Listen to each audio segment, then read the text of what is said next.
to Beyond the Beef. We don't only talk about business problems, we talk about business solutions. I'm James. I'm Bob. And we're corporate facilitators for a company called Sequent Learning Networks. Every day we travel the globe and we listen to problems and complaints that employees have and they feel helpless to solve. We'd like to help move beyond those complaints and find solutions that can not only help your business, but also your career going forward. So Bob. Yes, sir. What would you like to beef about today, my friend? Well, not me. Speaking of beef. Not me, but this comes from somebody who just approached me not long ago. Okay. And they said to me that they were upset with their company. Okay. Because they didn't receive their annual bonus. They were used to receiving a bonus at a certain time. I think we've likely been there in the past, right? I mean, we've all been there at some point. Mm-hmm. And so, and they were kind of going on about it and saying, you know, how could the company do this? And they're usually something about, well, you know, the president is driving around in a so-and-so car. All this money and I don't get it. Right? Like, there's something behind it, whether it's true or not, whatever. But I asked a very simple question, which is, well, how did the company perform? And they said, oh, we're down from our goals and didn't perform so well. I said, well, why did you think you were going to get a bonus? Right. And they said, well, we get one every year, so why wouldn't we get a bonus? And a raise. Oh, both. Yeah, you know, because my costs have gone up and this and that. So, okay, I understand that, but, you know, if your company didn't do well and the performance wasn't there, why would you think that you would get a bonus? Right. It just never registers with me. And I've heard this a lot of times, whether this is one person or an isolated incident, but I've definitely heard it. Yeah. And I'm really curious as to, I've never thought that way, you know? Yeah. But many people seem to do that. So, I mean, what's your experience here? What have you heard? Similar experience. You know, I've seen it. It's happened. People get very upset and they say, oh, this person's getting this and this person has all this money. So I've seen that happen as well. And all I can really chalk it up to, and what I've chalked it up to over the years, is the fact that people just feel like they're expecting it, like they deserve it, no matter how hard they work or how the company does. How the company performs. Right, and the company performance, you could work very hard and the company performance itself may not be where it should be in order for you to get a bonus, and that's going to happen. Which means the work that you were doing didn't contribute to the bottom line or the top line, and that means that the money's not there, right? Sure. You know, I actually think that this translates into our personal lives as well, to some extent. I remember we were out, you know, just the other night getting a beer and a bite to eat, and literally the person who was waiting on us, you know, the person who was serving us, the wait person. Yes, I didn't want to be specific about any of it. Right, the wait person was completely ignoring us. I mean, couldn't have ignored us any more. Absolutely. Right. I mean, so when they finally came over and took our order, gave the order, nothing crazy. It was what was on the menu, but it came and it was wrong. Yours was wrong. Wrong. I mean, wrong in every way that you could possibly have something be wrong.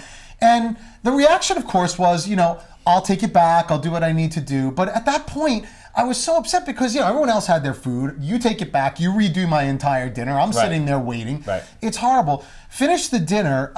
It was fine, you know, no problem. But at no point did that person come back. Ever. That person never came back. Check on us. Drinks were all the way down. I may have hated my food, you know. Didn't even call to come back to make sure everything was okay. It was nothing. And I think it's safe to say it was probably an hour, right? That went about an hour because I missed my train on the way home. Sorry. And the problem is, and this person didn't ask for a tip, obviously. I mean, there was nothing like that.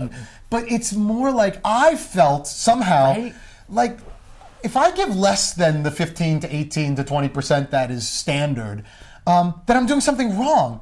And I feel that way because I've heard this complaint a lot. I've heard it on the internet where like you're almost expected to give 15% as a baseline, no matter what. Now it's 18%. In many cases, it's 20%, whether or not the service is good.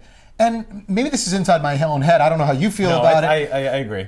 But I think it's kind of the same thing. Like there's an expectation that I'm going to get paid above and beyond what I should get paid, even if I don't really perform. And I think there's a problem there, you know? I think you're right. And I think we're talking about, you know, you were talking about a restaurant situation. Yeah. We're talking about the fact that there is often the case from a cultural perspective, whether it's work or whether it's in real life, that people feel like they're due it. Like their expectation should be, well, I should be getting this. Yeah. You know, and it happens, yes, with the bonus. Well, I'm working, I'm doing my thing, I got it every year, I should be getting this.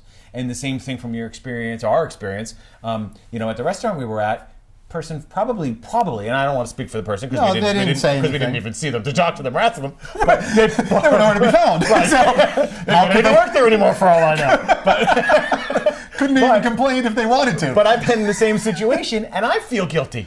Yeah, exactly. I will tell you, to be honest, I've given a big tip to someone who I felt hasn't deserved it. I have too. Or left a small tip and then like, all right, let's go, kids. Come on, let's get out of here before they see us. Yeah. I don't want them to see me before I leave. But it's still, you know, whatever. It's just what you deserve, and you need to. It's this whole thing about working hard to get what you deserve. Above and beyond. Because I will also say that I've had exceptional service. And Yes. I'll tip them to 20%. Sometimes I'll tip a little bit more if it's really exceptional service. I know, big spender. Especially at the diner. I mean, that's There's where I a really whole lot go of people crazy. in the restaurant industry That's that where I really go say, crazy. cut him off now.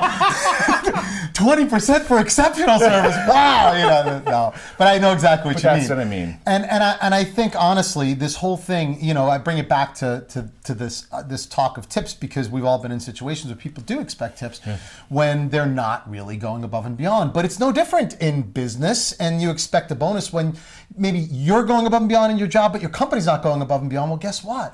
The bonus isn't going to be there. Well, as always, there's two sides to this story. And I think the other side of this story, particularly in companies, is that if managers and leaders of those companies don't explain to their employees Expectations again. what the expectations are, like, you know, the bonus wasn't given out because we just felt like giving out a bonus or that it was part of your compensation. Sure. The bonus was given out because the company has to perform. And this is what you can do to actually contribute to that performance.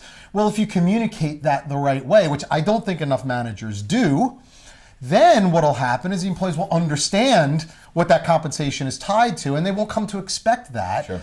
And I think the same thing could be said in, again, the service industry or any other industry. The expectation has to be set very clearly up front that this is what you're getting paid, and if you want to get above and beyond that, this is what you need to do. So I think that's kind of part of this solution here, if I was going to put it into words. I agree. It's setting the expectations, if that's the case. Yep. Right, all along the way, never letting there be a gap of time where the unexpected is going to come. Exactly. Right, make sure that the expectations are set forth. So I totally agree. So great. I think that wraps us up for today. Hopefully you found this helpful. I'm James. I'm Bob. Please leave some comments below. Mention any topics we'll be sure to cover in one of our next episodes. And please also don't forget to subscribe as well. Subscribe.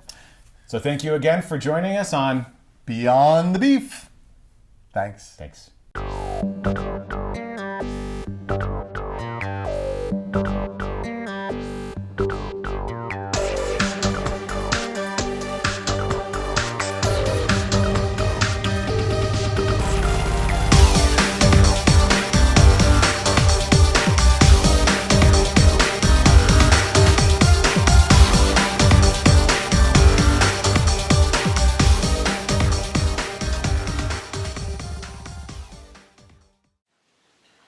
I feel like I was moving it out because I didn't I'm want also like leaning in too much, I think. Is that better? I just don't want to show that chair, that's why. Yeah, I think it's more. It's this leg on this thing. I have my leg on the other side. We should probably be more like that.